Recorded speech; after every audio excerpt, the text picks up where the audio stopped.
Bonjour les audacieuses de la foi et bienvenue sur la chaîne Oser vaincre. Pourquoi Dieu a-t-il permis cela? Si Dieu est si bon, pourquoi le malheur arrive-t-il? Nous cherchons donc à comprendre et à expliquer, à développer cela. C'est la première chose que les gens disent lorsqu'on leur parle de l'évangile et que si ce sont des personnes surtout qui ont vécu des situations difficiles, c'est souvent les questions qui reviennent dans la bouche de tout le monde quasiment. Pourquoi? Si Dieu est si bon, si Dieu existe, pourquoi les gens meurent de ceci? Pourquoi cela? Pourquoi des catastrophes? Pourquoi? Il y a tellement de pourquoi, de pourquoi, de pourquoi. Donc nous essayons de répondre à ces questions en s'appuyant sur la parole de Dieu. D'accord? Dans la précédente vidéo, j'ai parlé du psaume 115, verset 16. Le ciel appartient à l'Éternel, mais il a donné la terre aux hommes. C'est le point le plus fondamental que nous devons comprendre. Dieu a donné la domination à l'homme sur toute la terre. D'accord? Il lui a donné la capacité de faire des choix. Ainsi, tout ce qui s'est passé depuis le mauvais choix d'Adam jusqu'à aujourd'hui n'est pas la faute de Dieu.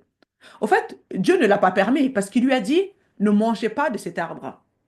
Mais pour qu'il y ait un libre arbitre, il a fallu qu'il y ait un choix. Et Adam a fait le mauvais choix. Et nous avons vu les conséquences des choix d'Adam en ce qui concerne sa séparation avec Dieu.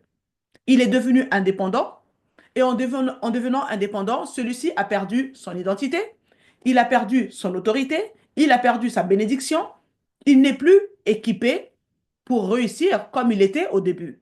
Il a perdu sa raison d'être, il a perdu son objectif, bien qu'il soit capable de se reproduire et de se multiplier, mais celui-ci ne reproduit plus les enfants à l'image de Dieu. Voilà donc un homme qui dispose d'un libre arbitre, mais totalement déconnecté de Dieu, indépendant de lui, et qui fait des choix qui ont un impact sur lui-même, mais aussi sur les autres.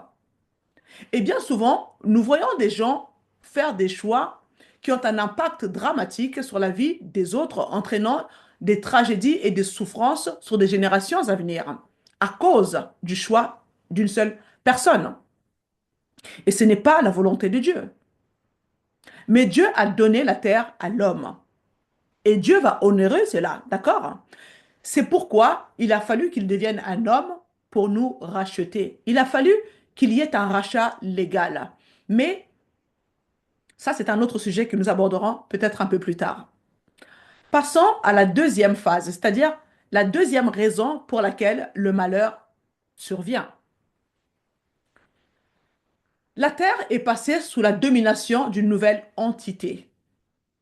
D'accord? La Terre est passée sous la domination d'une nouvelle entité spirituelle qui est Satan. Donc Satan est devenu le Dieu de ce siècle.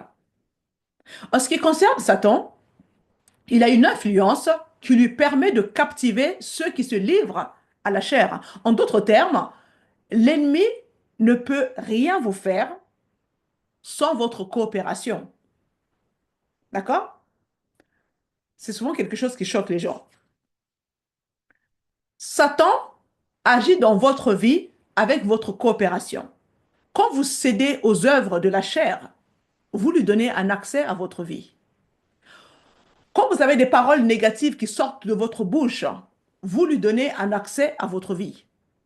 Quand vous êtes animé par la peur, vous lui donnez un accès à votre vie. Bref, la liste est longue. Tout ceci pour vous dire qu'il a besoin de votre coopération pour agir dans votre vie. Et une fois que vous l'avez faite, vous êtes susceptible de devenir captive pour faire sa volonté. Ainsi, le monde entier est sous la puissance du mal. Et il y a cet ennemi, le diable, qui vient pour voler, égorger et détruire. C'est son influence qui renforce les tentations de la chair. Le péché est dans la chair, d'accord? Mais l'ennemi fera ce qu'il peut. À partir du moment où il voit que vous allez dans cette direction, il fera ce qu'il peut pour vous piéger et provoquer encore plus de destruction dans votre vie. Il y a donc cette dynamique spirituelle. Nous allons lire Jean 12, verset 31. Il est dit ceci. C'est maintenant qu'a lieu le jugement de ce monde. C'est maintenant que le prince de ce monde va être jeté dehors.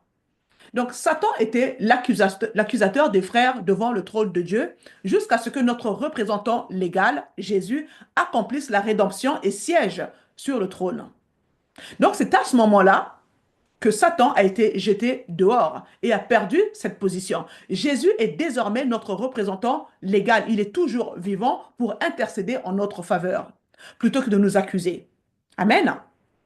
Et c'est ce que dit Jean 14:30. Il est dit ceci: Je ne parlerai plus beaucoup avec vous, car le prince du monde vient et il n'a rien en moi. Il y a là un message. Mais il désigne Satan comme le prince de ce monde. Et la raison pour laquelle son jugement est imminent, c'est qu'il n'a rien en Jésus. D'accord? Il est donc question d'une chose légale, d'une rédemption légale.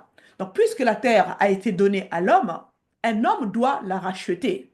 Et aucun homme ne pouvait le faire. Et Dieu s'est fait homme.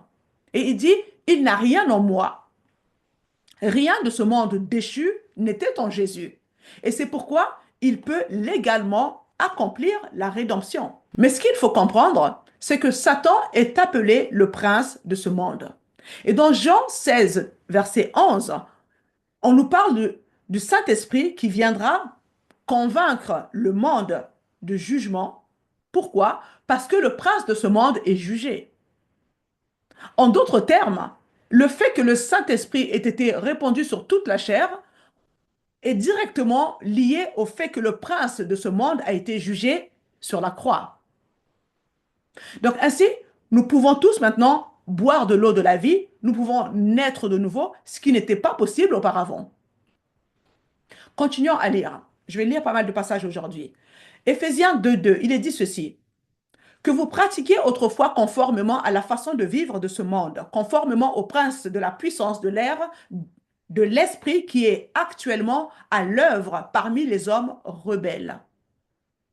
Et ça, c'est après la croix, après que Jésus se soit assis. Et pourtant, l'apôtre Paul dit qu'il y a un prince de la puissance de l'air qui est toujours actif et qui œuvre encore dans ceux qui choisissent l'indépendance. Les hommes rebelles. Donc, autrement dit, ceux qui choisissent de continuer à marcher indépendamment de Dieu et de satisfaire leur chair ont un prince. Satan est leur prince. D'accord? Il est donc toujours à l'œuvre et actif dans le monde, bien qu'il soit vaincu. On peut donc dire que la victoire du diable dans votre vie dépend de vous. Vous pouvez le vaincre, ou vous pouvez marcher avec lui, ou vous pouvez parler avec lui, vous pouvez dormir avec lui, ou vous pouvez aussi choisir d'être libre. Ainsi, Éphésiens 2:2 que je viens de lire, nous révèle qu'il est toujours à l'œuvre et actif sur la terre. Jésus le décrit dans Jean 10:10 en disant: le voleur ne vient que pour voler, égorger et détruire. Donc, il existe une puissance des ténèbres. Nous essayons de répondre à la question: pourquoi le malheur arrive-t-il? Premièrement, le libre arbitre de l'homme déchu. Deuxièmement, la dynamique spirituelle de ce monde. Le voleur est le prince de la puissance de l'air qui est encore à l'œuvre et actif dans la vie de ceux qui choisissent de se rebeller. Il vient pour voler, égorger et détruire. En d'autres termes, enfin, lorsque le diable peut exercer une influence sur ceux qui se sont livrés à la chair, cette influence va les conduire à la perdition et à la destruction. Vous voyez, il va renforcer la corruption, les conséquences du péché autant que possible pour les rendre de plus en plus captifs. Vous comprenez? Donc les gens sont alors possédés, ils sont opprimés. C'est la domination à laquelle se soumet celui qui décide de marcher selon la chair. On ne peut pas contrôler la chair sans l'esprit. Vous ne pouvez pas. Il y a une puissance qui agit dans vos membres que vous ne pouvez pas dominer sans l'esprit. En d'autres termes, vous êtes libre de vous éloigner de l'ennemi autant que vous le voulez, parce que la Bible nous dit: résistez au diable et il fuira loin de vous. Mais n'oubliez pas la première partie de ce verset: soumettez-vous à Dieu. Mais lorsque nous nous livrons à la chair, Cette corruption spirituelle ou cette corruption de la chair où l'esprit des ténèbres commence alors à nous envelopper et à nous emmener là où nous ne voulons pas y aller. Parce que nous lui avons donné libre accès. Il vient pour voler, tuer et détruire. D'accord? Donc la prochaine question est, pourquoi Jésus est-il venu?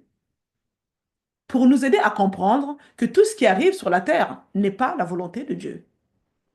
Allons dans 1 Jean 3, verset 8, il est dit ceci. Celui qui pratique le péché est du diable, car le diable pêche dès le commencement. Or, c'est pour détruire les œuvres du diable que le Fils de Dieu est apparu.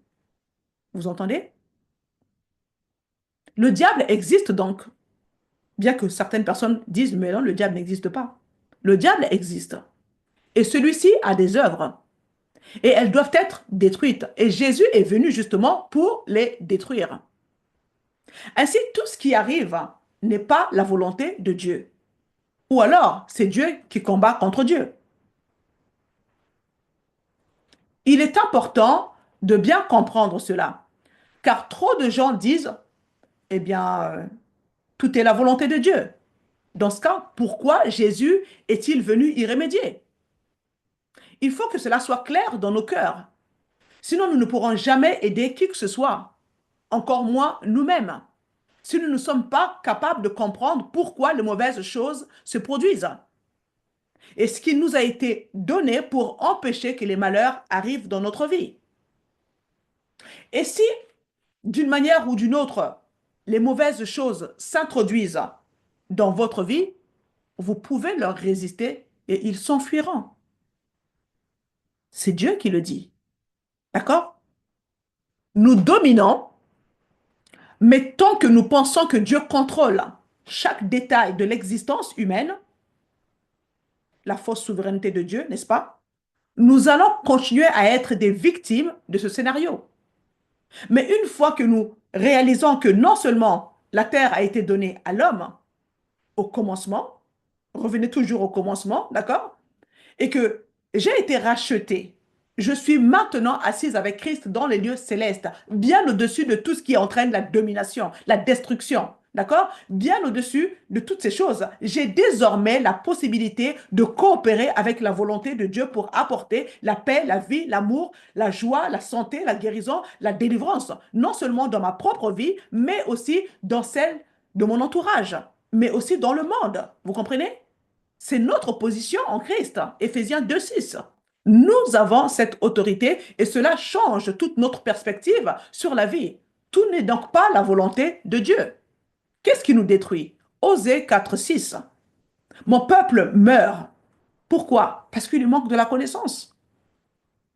Il lui manque de la connaissance. La connaissance, le manque de connaissance vous tue. Ce que vous ignorez, c'est ce qui vous tue. Vous donnez les armes à Satan par votre ignorance. Ne vous conformez pas au siècle présent, mais soyez transformés par le renouvellement de votre intelligence. Ne demeurez pas dans l'ignorance. L'ignorance est ce qui vous tue. Nous devons renouveler notre intelligence afin d'arrêter de chercher des excuses théologiques et cesser d'avoir recours aux clichés du genre «Oui, mais Dieu contrôle toutes choses. Il est souverain, on n'y peut rien». Non, c'est notre responsabilité de témoigner de la vérité de Dieu. Adam n'a pas assumé sa responsabilité. D'accord? Lorsque celui-ci, quand Dieu lui a dit, mais quand il a commencé à se cacher de Dieu, il n'a pas assumé sa responsabilité. Il a mis la faute sur Ève. Ah ben non. Il a dit à Dieu, mais c'est pas moi, c'est elle. Et c'est toi qui me l'as donné. C'est toi qui me l'as donné. Et malheureusement, c'est ce que nous faisons. C'est ce qu'ont fait les disciples dans la barque lorsqu'ils ont cru que la barque allait couler. Mais Jésus, réveille-toi, réveille-toi, cela ne te fait-il rien? Et nous agissons ainsi tout le temps avec Dieu. Mais Seigneur, tu ne vois pas ma situation, tu ne vois pas ma détresse? Cela ne te fait-il rien? C'est ce que nous faisons. Nous choisissons de nous opposer à celui qui a pourvu à notre délivrance. Wow! Nous devons changer d'attitude. Lisons la prière de l'apôtre Paul dans Colossiens 1, verset 9 à 14. Il est dit ceci. Voilà pourquoi nous aussi, depuis le jour où nous en avons été informés, nous ne cessons de prier Dieu pour vous. Nous demandons que vous soyez remplis de la connaissance de sa volonté. Je m'arrête là pour l'instant. Quelle est la volonté de Dieu pour vous? Sa volonté est que vous ayez la victoire, que vous régniez dans la vie, que vous marchez à son image, que vous marchez dans cette autorité qu'il vous a donnée, que vous marchez dans sa grâce, dans sa bénédiction, que vous accomplissiez votre objectif. Telle est la volonté de Dieu pour vous. Donc, nous ne cessons de prier Dieu pour vous. Nous demandons que vous soyez remplis de la connaissance de sa volonté en toute sagesse et intelligence spirituelle. Et c'est ce que nous partageons depuis des semaines. Lorsque j'ai commencé à vous partager le fonctionnement du royaume de Dieu. C'est l'intelligence spirituelle, le fonctionnement du royaume. Amen. Donc, pour marcher d'une manière digne du Seigneur et lui plaire entièrement.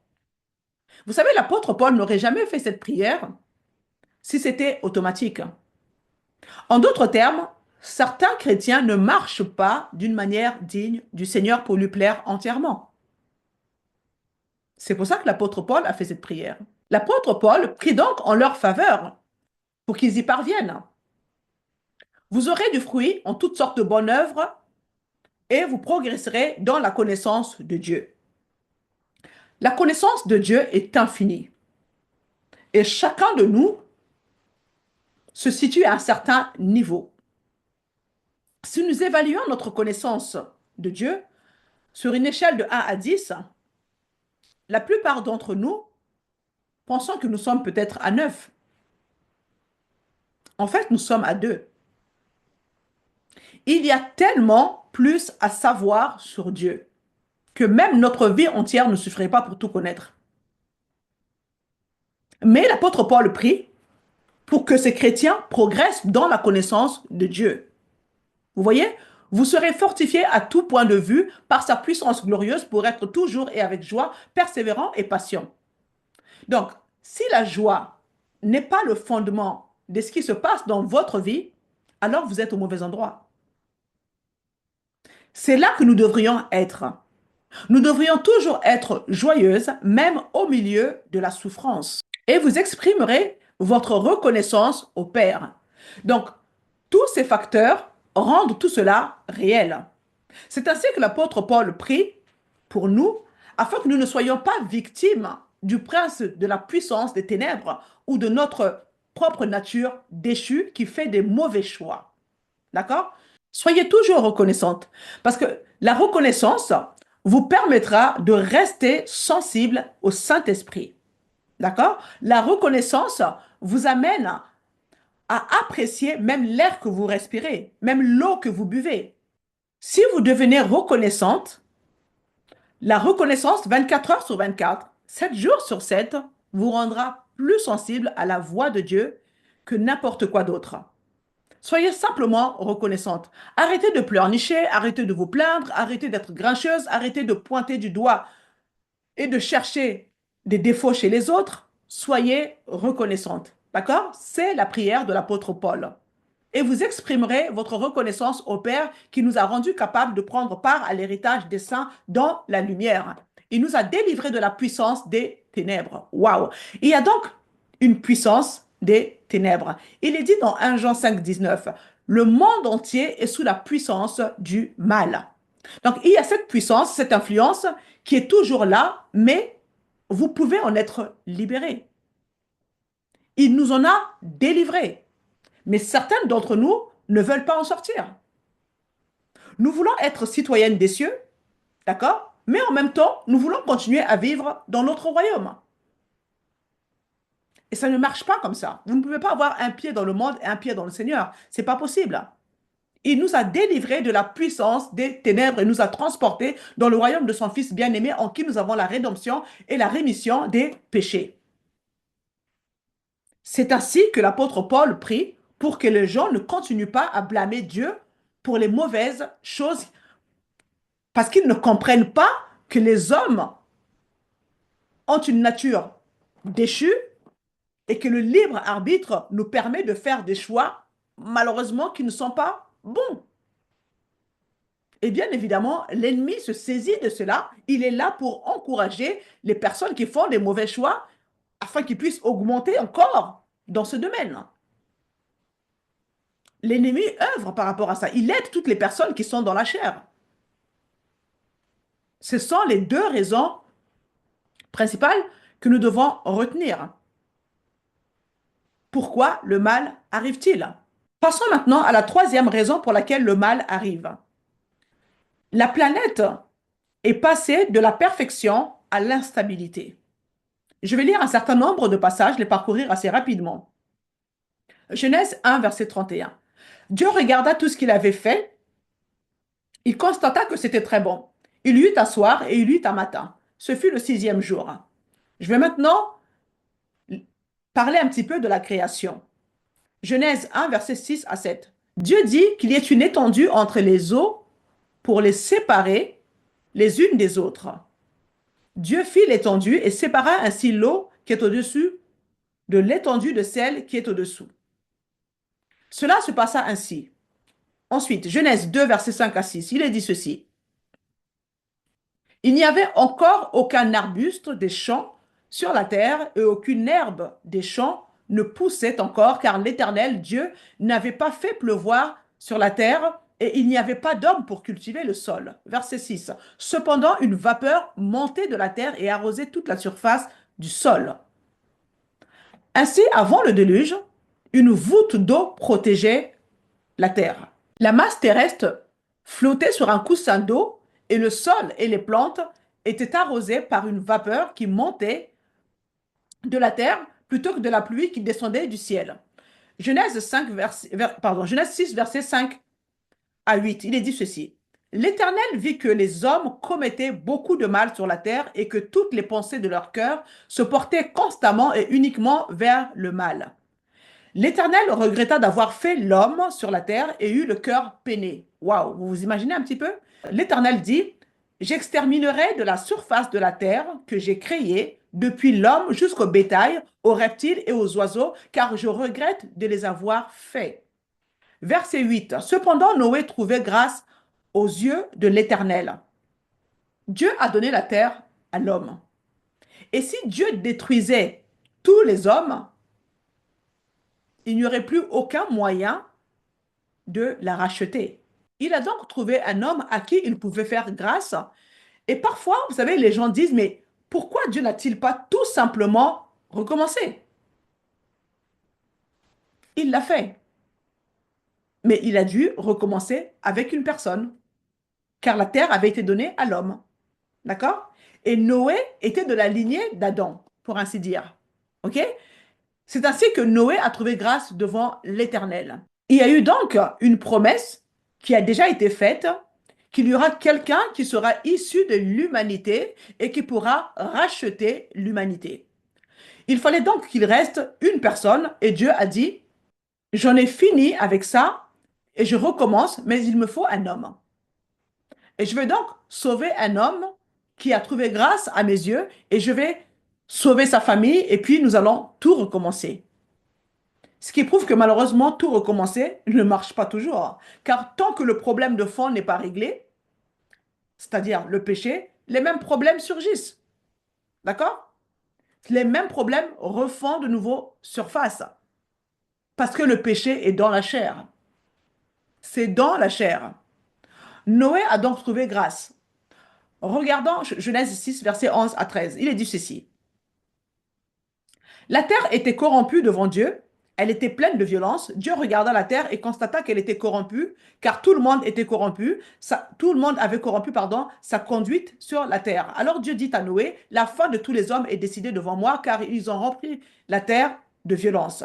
Et maintenant, écoutez bien ce que Dieu va dire, je vais les détruire avec la terre. Vous entendez? Je vais les détruire avec la terre. Donc, détruire les hommes, les bêtes avec la terre, où la terre souffrira en même temps que les hommes seront anéantis. L'an 600 de la vie de Noé, le 17e jour du deuxième mois, toutes les sources du grand abîme jaillirent et les écluses du ciel s'ouvrirent. La pluie tomba sur la terre pendant 40 jours et 40 nuits. D'accord? Donc, toute l'humanité a été détruite dans ce déluge. Et Noé était dans un bateau, ballotté d'un côté et de l'autre, avec sa famille et les animaux. D'accord? Il est dit dans Genèse 7, verset 24, la crue de l'eau sur la terre dura 150 jours. Imaginez un petit peu, 150 jours de pluie. Il y a eu donc 40 jours de ce phénomène, d'accord? Puis 150 jours de cette énorme quantité d'eau qui va et vient sur la surface de la Terre avec tous les courants, toute la force et la puissance qu'elle contient. Vous imaginez un petit peu? Où est-ce que je veux en venir? C'est que la Terre que nous voyons aujourd'hui n'est pas la Terre que Dieu a créée au commencement. Vous me suivez? C'est ce qu'il en reste.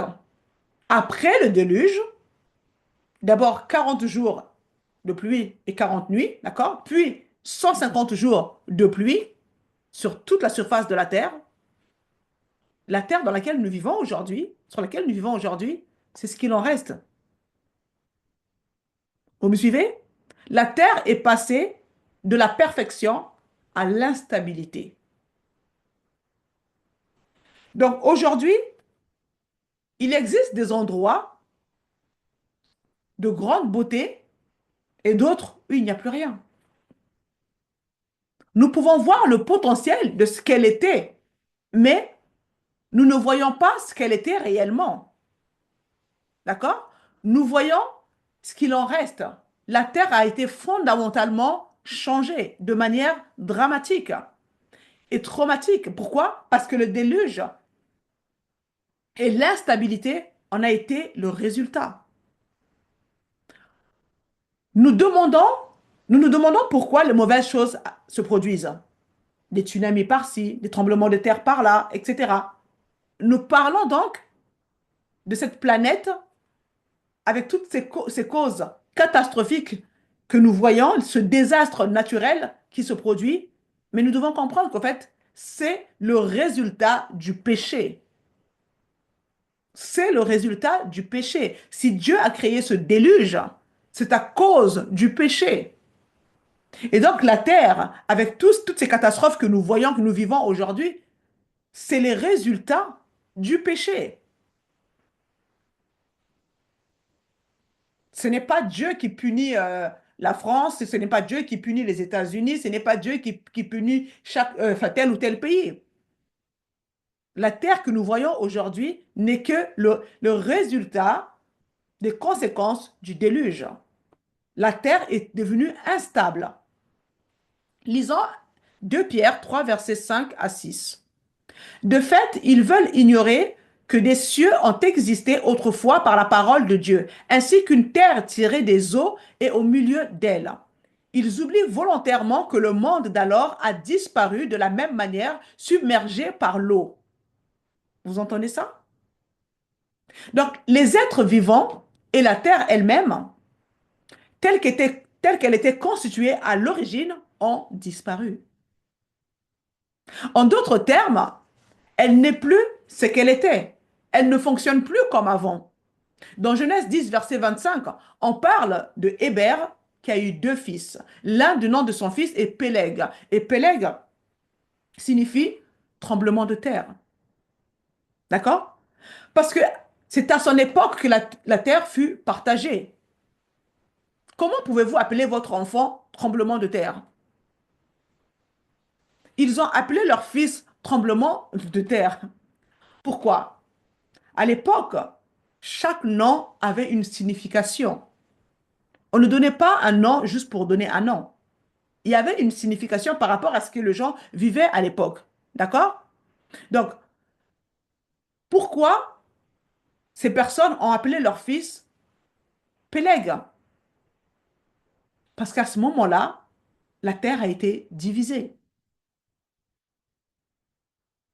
Parce que à leur époque, la terre était partagée. Et ce mot signifie scinder. Il n'est pas dit que les peuples ont été divisés ou partagés, mais la terre a été partagée. La terre a été divisée. Et c'est la raison pour laquelle ce couple Hébert ont donné leur fils ce prénom de Péleg. Car à ce moment-là, il y avait tellement de secousses. Les choses ont été dramatiques à ce moment-là et ils ont donné ce prénom à leur fils par rapport à ce qu'ils vivaient à l'époque. Donc cela pourrait expliquer pourquoi certains groupes de personnes se retrouvent dans des îles totalement éloignées de toute chose. Vous vous imaginez? Des secousses qui viennent soudainement diviser la terre. Et vous vous retrouvez à un endroit où il n'y a plus rien. C'est ce qui s'est passé. Mais nous, malheureusement, nous regardons simplement à ce que nous voyons avec les yeux de la chair et on tire des conclusions. Oui, mais Dieu a fait ceci. Oui, mais Dieu a créé ceci. Mais Dieu est souverain. Mais Dieu contrôle toutes choses, etc. Non. Allons dans Genèse 8, 22. Il est dit ceci. Tant que la terre subsistera, vous entendez? Tant que la terre subsistera, c'est donc après le déluge, hein? OK? C'est lorsque Noé est sorti de l'arche, il est dit, tant que la terre subsistera, les semailles et la moisson, le froid et la chaleur, l'été et l'hiver, le jour et la nuit ne cesseront pas. C'est après le déluge. En d'autres termes, il y a des nouveaux facteurs qui n'existaient pas avant le déluge, mais qui sont maintenant présents par rapport au déluge, à cause du déluge. D'accord? Donc, tant que la terre subsistera. Donc, certains de ces facteurs sont donc les semailles et la moisson. Je dirais donc que avant le déluge, c'est toujours le temps des semailles et des moissons. On semait et on moissonnait. D'accord? Il n'y avait pas de saison. Il n'y avait pas de saison telle que nous le connaissons aujourd'hui. Tout était en croissance continuellement. C'était ça avant. Mais la terre a été corrompue. La terre a subi des transformations. Elle est passée de la perfection à l'instabilité. Les semailles et la moisson, le froid et la chaleur. Nous connaissons le froid et la chaleur, mais il n'en était pas ainsi avant le déluge. Pourquoi nous parlons de cela? Parce que nous essayons de comprendre pourquoi le mal se produit. Si nous avons un homme avec un libre arbitre déconnecté de Dieu, faisant des mauvais choix, sous l'influence du prince de la puissance de l'air qui vient pour voler, tuer et détruire. En plus, avec une planète qui a été dramatiquement secouée par le déluge et qui n'est plus stable, mais instable. Une planète dans laquelle les continents se déplacent, dans laquelle il y a des failles et des plaques tectoniques.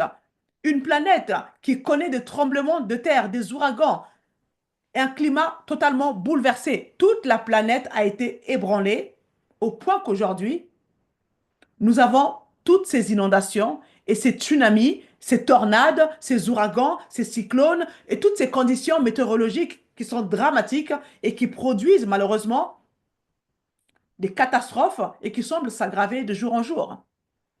D'où vient tout cela? C'est l'impact du déluge. Et c'est le résultat du péché sur la terre. Toute la terre était corrompue. C'est ce qui a déclenché le déluge. D'accord? Donc le péché est la cause de toutes ces choses. La terre est devenue instable. Le péché est à l'origine du changement que la terre subit aujourd'hui. Ça n'a rien à voir avec les SUV. Soi-disant la pollution des SUV qui détruit l'environnement. Ça n'a rien à voir. Il s'agit du péché. C'est le péché qui détruit la planète. Romains 8, 20. Car la création a été assujettie à la vanité, non de sa volonté, mais à cause de celui qui l'a assujettie, dans l'espérance que la création elle-même aussi sera affranchie de la servitude de la corruption. On pourrait dire que le péché est la servitude de la corruption qui s'étend sur la terre à cause d'Adam qui a causé toutes ces catastrophes qui se produisent. C'est le résultat du péché d'Adam, du déluge et de ce que le déluge a laissé.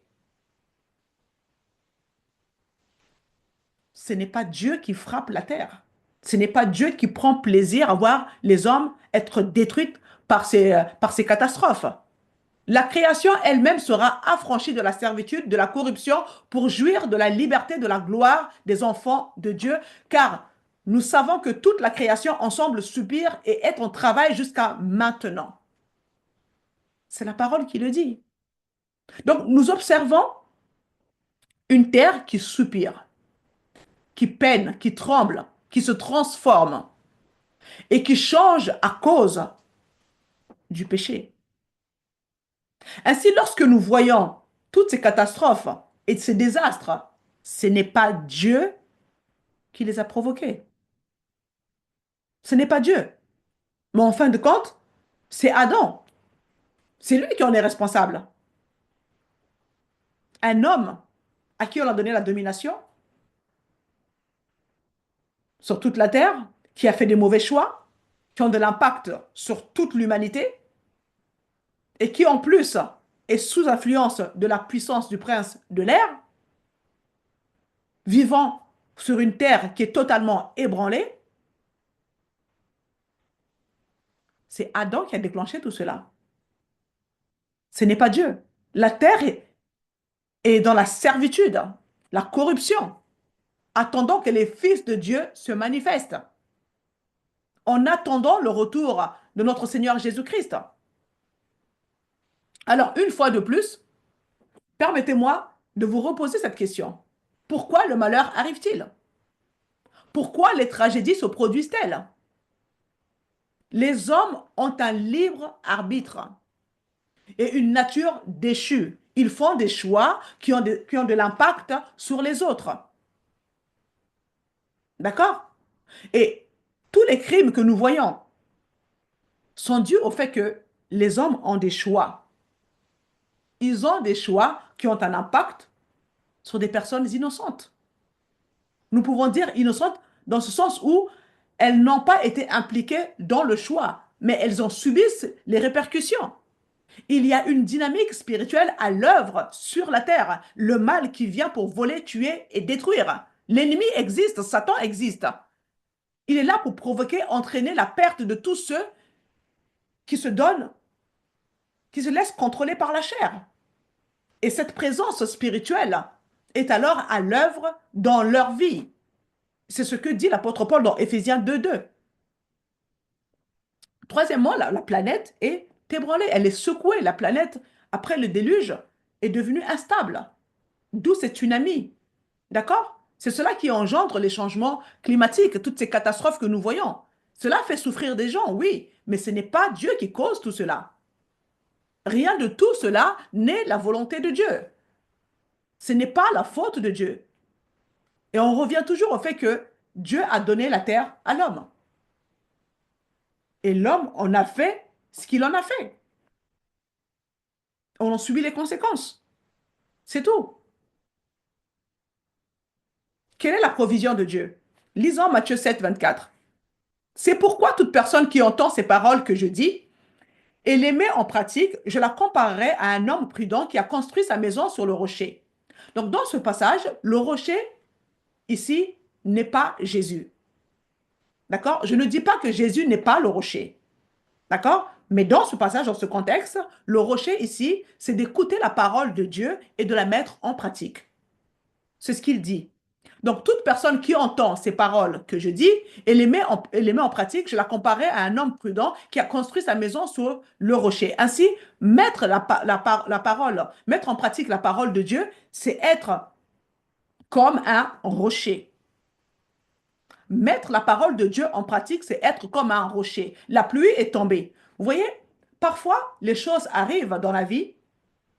Vous n'avez pas semé pour que tout cela arrive. Mais il y a des choses pour lesquelles vous avez semé. D'autres qui se produisent tout simplement. La pluie est tombée, les torrents sont venus, les vents ont soufflé et se sont déchaînés contre cette maison. Elle ne s'est pas écroulée parce qu'elle était fondée sur le roc, sur la mise en pratique de la parole. Vous comprenez? Mais toute personne qui entend ces paroles que je dis et ne les met pas en pratique ressemblera à un fou, trois petits points, Mon peuple est détruit parce qu'il lui manque la connaissance. Osée 4:6. La pluie est tombée, sa maison a été totalement effondrée. Pourquoi? Parce que cette maison a été bâtie sur le sable. Donc, en d'autres termes, il a entendu la parole, mais il n'a pas agi en conséquence. Et c'est comme le sable. Il ne suffit pas d'entendre. La pluie est tombée. Les torrents sont venus. Les vents ont soufflé et sont abattus sur cette maison. Elle s'est écroulée et sa ruine a été grande. Mes sœurs, le fait est que nous avons été équipés. Nous avons été rebranchés à Dieu. Si nous sommes nés de nouveau, bien sûr. Nous portons son image. Nous avons son identité. Nous avons de nouveau l'autorité que Jésus nous a déléguée. Nous avons la capacité, le pouvoir de marcher sur les serpents, les scorpions, sur toute la puissance de l'ennemi. Et rien ne pourra nous nuire. Et si nous disons à cet arbre, déracine-toi, il nous obéira. Parce que les choses savent ce que nous croyons. Les choses nous obéissent. Amen. Nous avons sa grâce, nous avons sa bénédiction, nous avons été équipés pour réussir.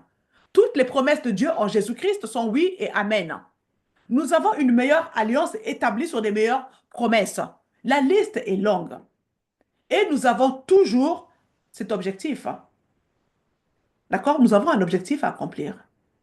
Cet objectif est de nous reproduire, de nous multiplier, d'être fécondes, de remplir la terre des personnes qui portent l'image de Dieu et nous le faisons en prêchant la parole de Dieu.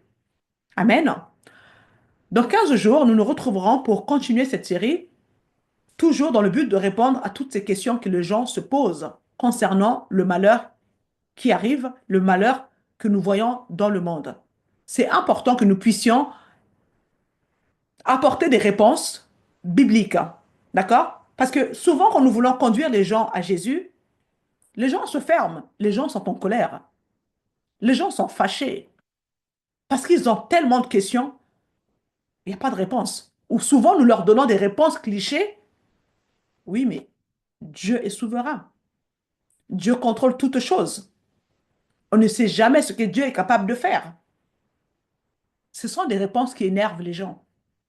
Ce sont des réponses qui poussent les gens à se braquer contre Dieu. Nous ne pouvons pas les conduire à Jésus-Christ avec de telles réponses.